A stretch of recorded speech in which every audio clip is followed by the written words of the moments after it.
welcome back to the Premier League Appetiser show on the Asian One-to-One Football Coaching channel. Coach Indy here. Apologise, not been on recording many videos recently. Project Restart happened, so my time's been occupied watching all the games, analysing all the games. There will be a lot more videos being uploaded over the coming weeks and leading up to the next season, 2021 season. But in today's episode, we're going to be looking at the review from the 1920 season. Have a look at what teams have done well, what players have done well, what haven't done so well, what teams should have done better, possible incomings for next season, and also be touching on to when next season starts and any sort of things that are worth noting to sort of mention at this point now. Before we get stuck into that, guys, just hit the subscribe button. Only takes a second to do. Leave a like at the end of the video once you've done it, and leave a little comment as well, saying what you liked about the video, what you didn't like about the video, and I'm sure I'll get back to you. Okay, to start off with, we're just going to whiz through the Premier League table, see what everyone finished after 38 games, how many points they had, maybe a bit of goal difference and that kind of thing as well. So, Premier League finished as Liverpool as champions, so everyone's known that for a number of weeks. Even before Project Restart happened, we knew Liverpool were going to win it. But they finished top on 99 points, didn't get to the 100-point mark, which would have been a little bit disappointing for Liverpool, trying to sort of surpass Man City's record from a couple of seasons ago.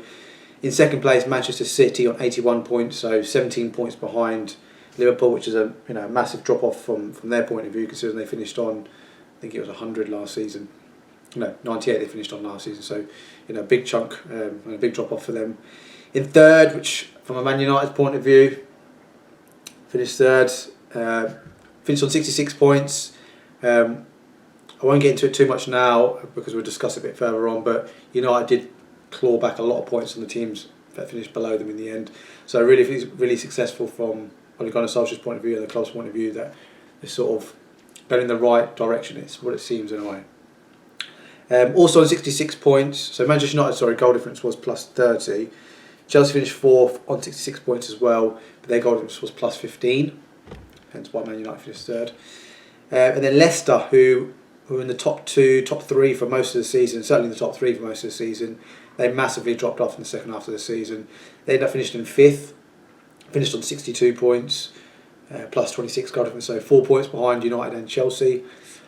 And then finished in sixth, good finish for Jose Mourinho and his team. They finished sixth, 59 points, goal difference plus 14. Wolves, who started off Project Restart really well and then sort of tailed off a little bit on the second half of Project Restart, they also finished on 59 points on plus 11 goal difference. So yeah, Tottenham pipped them there in terms of the goal difference. In eighth, Arsenal, 56 points. That is their lowest finish in the Premier League history. Really disappointing for them. 56 points, that's really low, guys. Wow, I didn't realise that was that low. Ninth position, shout out to Chris Wilder and his boys, finished ninth in their debut season in the Premier League, finished on 54 points. No Europe for them, but certainly a fantastic season. For them to just stay in the league is brilliant. Burnley 10th, really strong restart for them as well. They pushed themselves up to 10th position, 54 points, so their goal difference was 0. Sheffield United was plus 8. Sorry, Sheffield United was 0, Burnley was minus 7. Sorry, I misread the table on here. 11th position, Southampton, shout out to them as well. That's a really good, I think they were unbeaten in Project Restart, could be wrong. But there are lots of points for them. They finished on 52 points. 12th position, Everton, 49 points. 13th, Newcastle, 44. Shout out to Steve Bruce, keeping them in the division. Wasn't the fans' pick, if you like, but certainly he's proved them wrong. 14th, Crystal Palace, 43 points. Had a lot of defeats. I think they had, at the 9 games, first game they won, next 7 they lost, and they drew the last. They only picked up 4 points. So that's really disappointing from their point of view. Nevertheless, Premier League survival, and that's the main objective for Roy Hodgson and Ray Livingston and the rest of the squad there. 15th, shout out to Graham Potter, first season in the Premier League as well, changing the DNA and the brand of the way sort of Brighton play, sort of under the previous manager, Chris Hughton. Never easy to sort of change that, and a sort of a new manager into the league as well. So they finished 15th, 41 points. 16th, West Ham, 39 points. Well played to David Moyes, got them out of survival. mainly down to not just Antonio's goals, but obviously the team played really, really well in most games. But obviously his goals massively helped. And then Aston Villa finished 17th, so they avoided the drop as well, 35 points. And then the three that went down, Bournemouth finished in 18th position, 34 points, so they missed out by a point. Likewise with Watford, who finished in 19th position, 34 points as well, so they missed out on a point as well. And then Norwich, who did go out on a bit of a whimper in terms of the results, not necessarily the performances, although there was a few whimper performances in there. They finished on 21 points. I think they lost every single game on the restart, so that's not great from their point of view. So guys, that was the Premier League table. Just going to have a look at some of the teams that I think maybe done really well. Some maybe underachieved, overachieved. So let's just touch on Liverpool. Never won the Premier League before. First league title in 30 years. World champions, European champions, Premier League champions, and also won the Super Cup as well. So they're the holder of pretty much everything at the moment as it stands, because obviously the Champions League hasn't concluded just yet for this season. So massive respect to Jurgen Klopp and his boys for achieving what they've done for the uncharted territory for them to win the league. Brilliant achievement. Just going further down, I'm going to touch on Leicester as well. So although they were second/third in large parts of the season, I think if you offered Brendan Rodgers a European position before the season started, he would have snapped your hand off. So if you look at it as a whole, okay, yeah, they were up there for a long period, but they've got European football next season, and that's sort of a good stepping stone for maybe in a couple of years' time they can go for the Champions League and add more quality and more depth to their squad. So I think some people look at that as disappointing, but I think overall they'll look at it as a progression because they're in Europe. Let's have a look. Sheffield United, I've touched on them briefly earlier. Their objective at the beginning of the season would have been stay in the division, fight as hard as you can, show what a Chris Wilder team is week in, week out. They did all that and more. They at one point had a chance to finishing in possibly the Champions League positions. That sort of filtered down to Europa League, and eventually losing their last three games wasn't pleasing in terms of results, but nevertheless stayed in the division, 9th in the league. That is outstanding. Will be interesting to see how the so-called second season syndrome sort of works for them. What players they bring in, what players they get rid of, etc. Yeah, but really class. He was Chris Wilder was also in for a shout for LMA Manager of this season as well, which incidentally did go to Jurgen Klopp. So congrats to him as well. A couple of others. We'll go with Graham Potter. Congratulations to him. I've touched on that earlier as well. First season in the Premier League, debut season, changing the way they play on the pitch, changing a lot of things behind the scenes as well, bringing a lot more younger players into the team, the likes of Connolly, and bringing other players like Trossard in and Neil Mopé. They've just signed Adam Lallana on a 3-year deal as well. I think so he'll bring a bit more experience in the advanced areas. And they brought in a lone player from Chelsea, Lamptey, who did really well in the second half of the season as well. So I think a really good performance for Brighton, 15th in the league. Eventually missed out or avoided the drop by 7 points. So decent performance from them. And then finally, I'll just touch on Dean Smith, Aston Villa and Bournemouth. So Dean Smith, debut season in the Premier League again as well. He loved the club. He was a steward at the club. His old man worked for the club as well. I think he used to be a ball boy back in the day as well. Debut season, the way they were before Project Restart, in a defensive point of view, as a whole team, conceding goals left, right, and centre. I think they, before Project Restart, had conceded the most big chances in the Premier League. It's worse than you'd think Norwich would be lower than that, maybe even Bournemouth. But no, they were bottom of that list. But they turned it around. A lot of their defensive work, I'd imagine. A lot of the work between JT, especially, obviously being one of the greatest centre backs in the Premier League in the past, he would have worked on the training ground along with the other coaches as well. So yeah, they turned it around. Didn't concede loads and loads of goals in the second half of the season. And the last 4 games they went unbeaten in the league, picked up 8 points, and that was enough eventually for them to stay in the division. And then Bournemouth, really disappointed for them. Although they did pick up on their last 5 games, they did win a couple of games and drew one. Just wasn't enough. really disappointing to see Eddie Howe, his sort of period as he's still manager at the moment, but I think it might be good for him and the club to mutually sort of depart. Mainly for Eddie Howe to sort of have a bit of a rest, a bit of a break from the intensity and the rigours and the pressures of being a Premier League manager. And also he loves the club as well, so he might have an emotional attachment to them. So it might just be a sensible idea for him to sort of depart and sort of go their own separate ways. And no doubt, maybe in the future, one day he might go back to the club. I'm speaking like he's definitely going to leave, guys. I haven't got any information. I don't know if he is, if he isn't. I just feel, my point of view, maybe a bit of a break would do him good. So yeah. Okay, moving on to sort of the positions and what everyone sort of was rewarded by those positions. So obviously Champions League, Liverpool finished first, Manchester City second, Man United third and Chelsea fourth. So those four all guaranteed Champions League positions for next season. Europa League, Leicester and Spurs are definitely guaranteed. And then the relegated teams are Norwich, Watford and Bournemouth. So I just will touch on one other thing as well, regards to sort of the relegation, if you like. If you cast your mind back all the way back to the very first game of Project Restart, I believe it was on a Wednesday night, or Wednesday evening should I say, it was Aston Villa versus Southampton. There was a ghost goal in there, so effectively, if you don't know what happened, Sheffield United had a free kick. I believe it was Norwood who took it, in-swinging cross, the goalkeeper Nillan came out, claimed it, but kind of fell back into his goal. The ball had actually gone beyond the goal line, and normally Hawkeye would pick that up. The buzzer would go on the referee's watch, and then he'd blow his whistle and award a goal. But for whatever reason, I think Hawkeye's actually reasoning was that every camera that was in and around the goal line, the posts, whatever, was obstructed, either through the post, through players, that kind of thing, whatever it may be, they were obstructed. So the goal wasn't given, and eventually, actually, the game finished 0-0. So Aston Villa picked up a point, and if they hadn't picked up that point, they would have also finished on 34 points.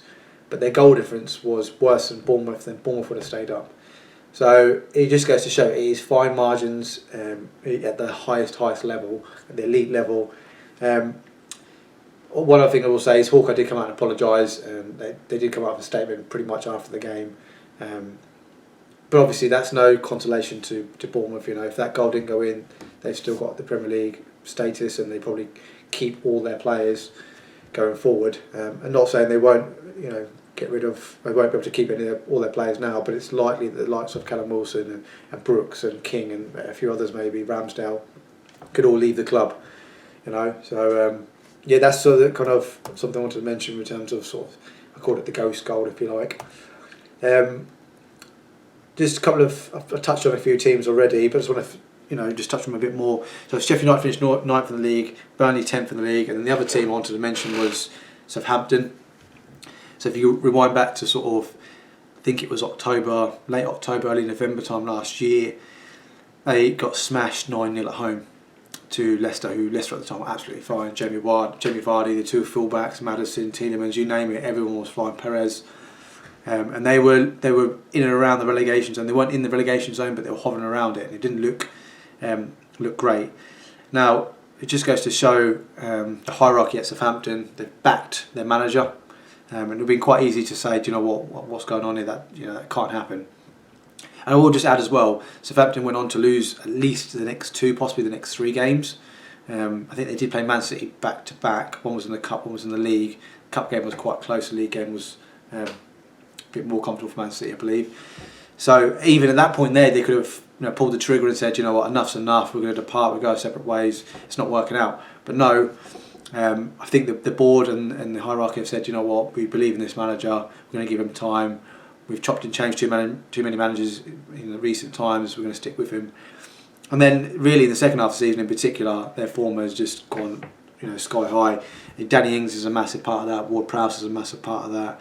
Højbjerg, who played pretty much all the way up to Project Restart, was a massive part of that, but didn't play so much afterwards because he's requested to leave the club.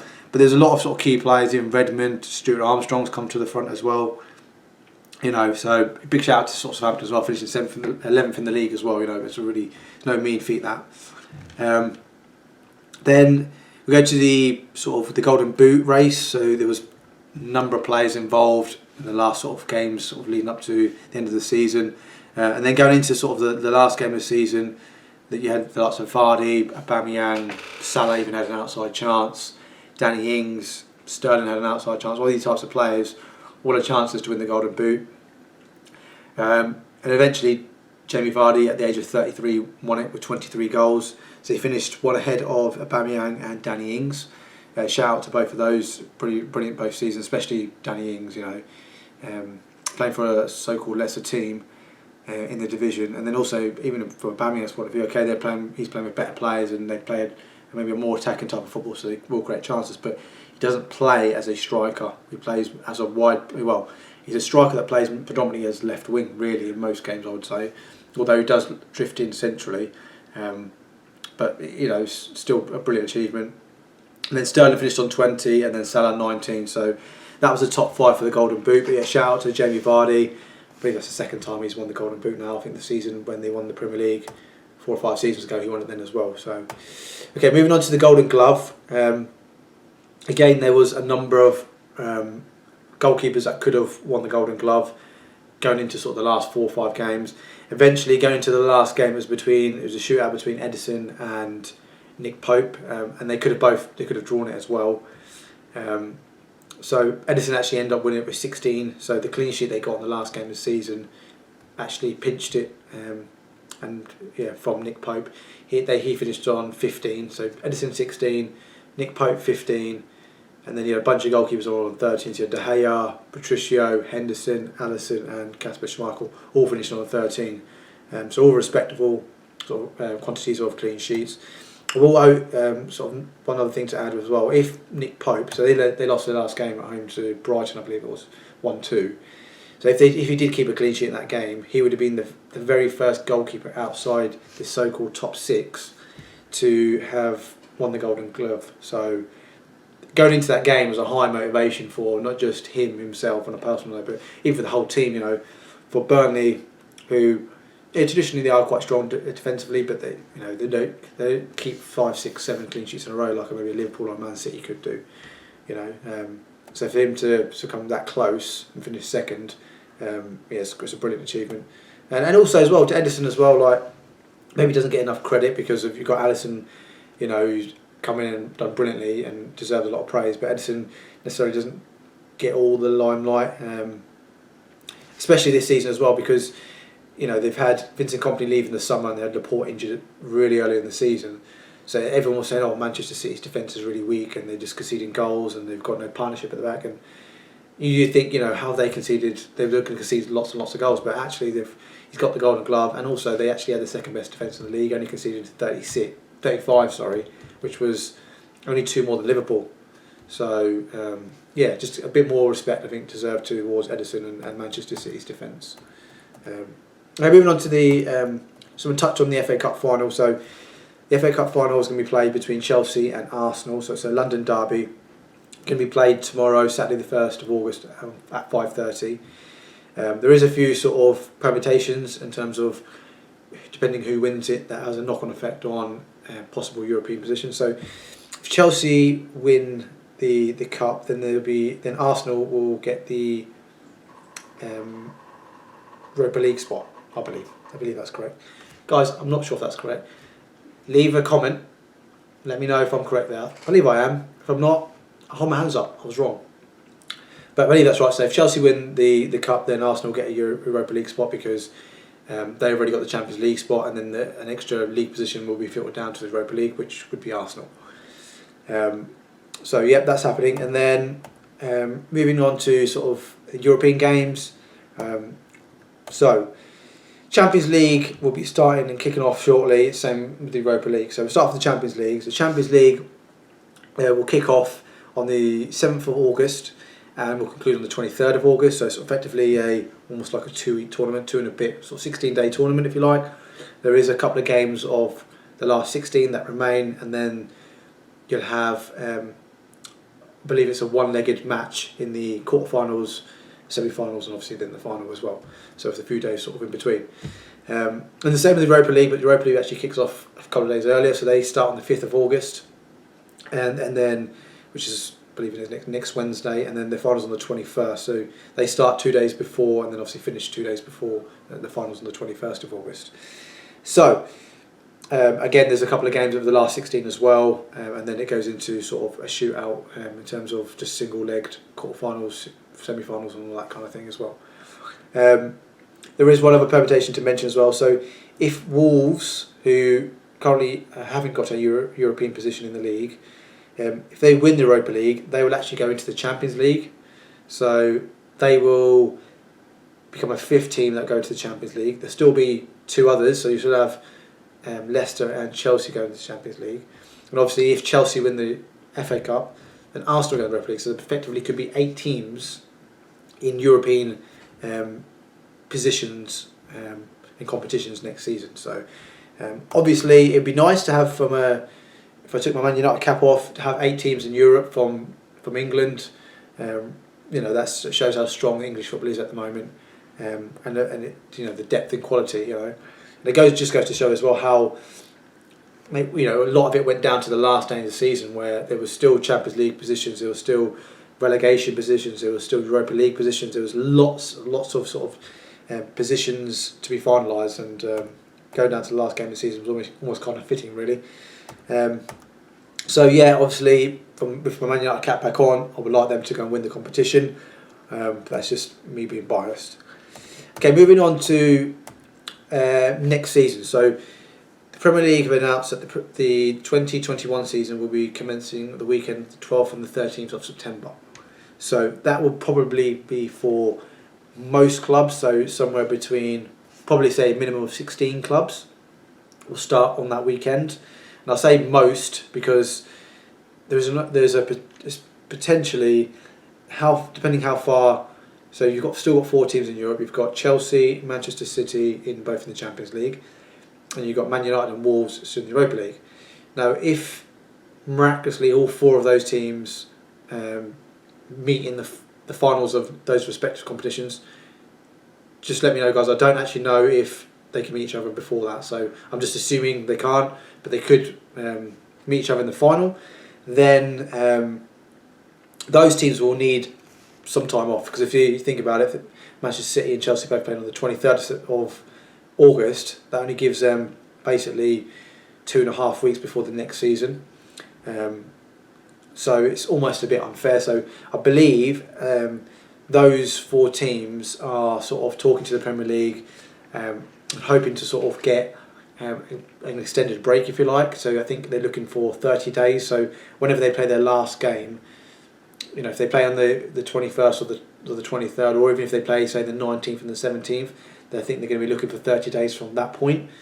So effectively, they could be playing on the 17th, for example, or the 19th of September, or even the 23rd of September as well, depending on how far they go in the competition.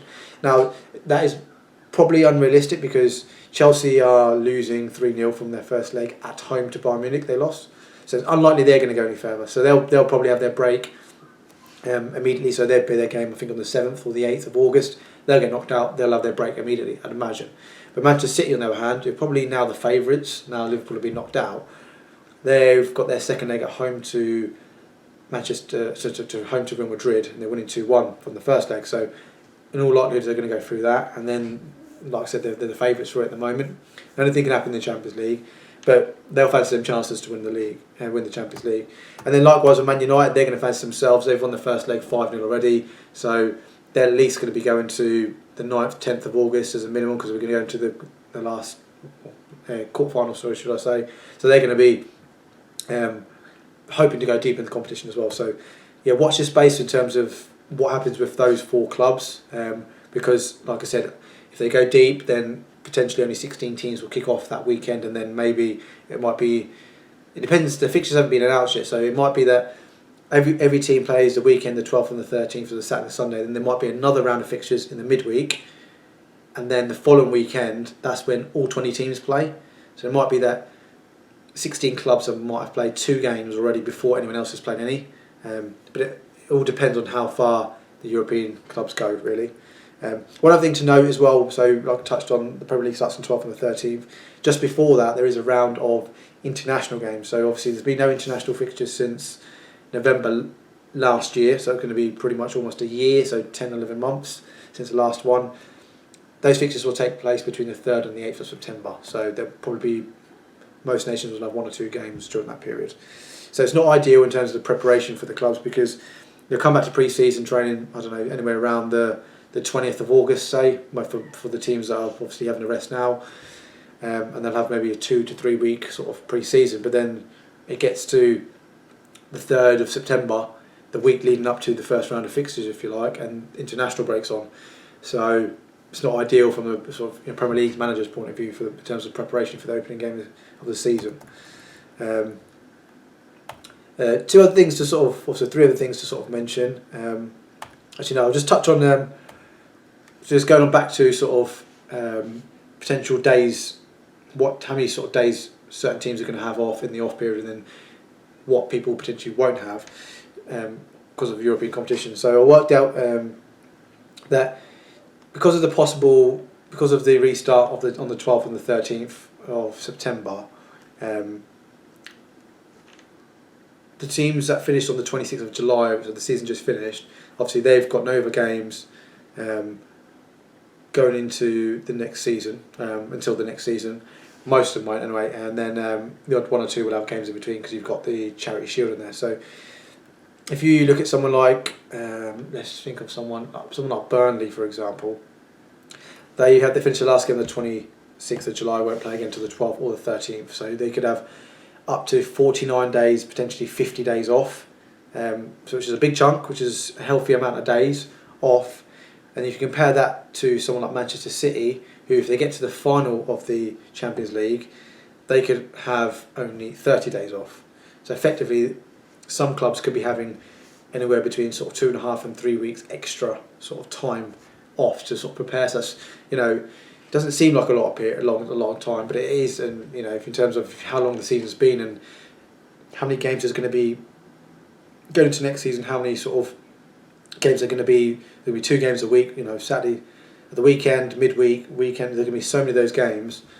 Given the fact that obviously we need to cram everything in, because at the end of next season you've got the Euros as well, and then you've got the Olympics on the back of that. So there's going to be, everything's going to be crammed in, and the season needs to finish by mid-May, I believe it is. And then obviously you've got the Champions League to fit in there as well, and you've got the cup competitions as well. So it just gives you a bit of it gives some context to potentially how many days certain teams will have versus another team. So I'll give you the example of Burnley versus Manchester City. There is actually one other scenario that could be worse, that someone could have less than 30 days off, and that's Chelsea. So I was thinking about this after I did my recon, actually, that there is a chance that if Chelsea somehow overturn their second leg against Bayern Munich, albeit it's unlikely, but if they do, and then they miraculously make it through to the Champions League final, which is the 23rd of August, win or lose, regardless of the result, say they win, just for for the Chelsea fans that watch this, make them happy slightly.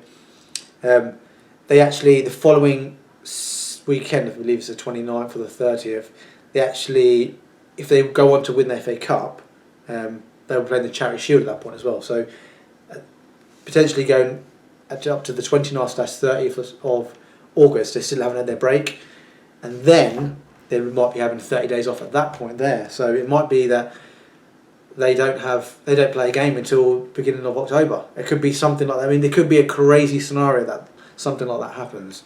But again, it's an unlikely scenario. I wouldn't put my mortgage on it, put it that way. Well, I thought I'd just share that with you as well. If something like that does happen, then you're aware of it and you can sort of understand it a bit more as well. So, 2 other things I just want to mention before we wrap today's episode up. Promote your team. So, congratulations to Leeds and West Brom, in particular Leeds. Obviously, they've been outside the Premier League for 16 seasons now. Been down in Div 1 as well. Obviously, predominantly spent most of that time in the Championship. But they've won the Championship. I think they won it by 10 points in the end. West Brom finished second. They almost looked like they'd blown it on the penultimate game of the season when they lost, and then they gave the advantage to Brentford, but they went and lost as well. And then the final game of the season, they did enough to secure that second position. And then as it stands as it stands at the moment, we don't know who the third team who will be joining them in the Premier League. It's the final we played on Tuesday, which is sort of 3 or 4 days' time. It's Fulham versus Brentford. So 2 managers who like to play a nice sort of attractive brand of football. Scott Parker, young English manager, has been given a chance by the Fulham owners and the board, versus Thomas Frank, who I didn't know too much about, but I really do like him. I think he could add a lot of sort of charisma and personality and character to the Premier League. So if I had to pick a team that I'd like to go into the Premier League and a manager, it would be Brentford, just to add a different element to it. There's nothing against Fulham or Scott Parker or anything like that.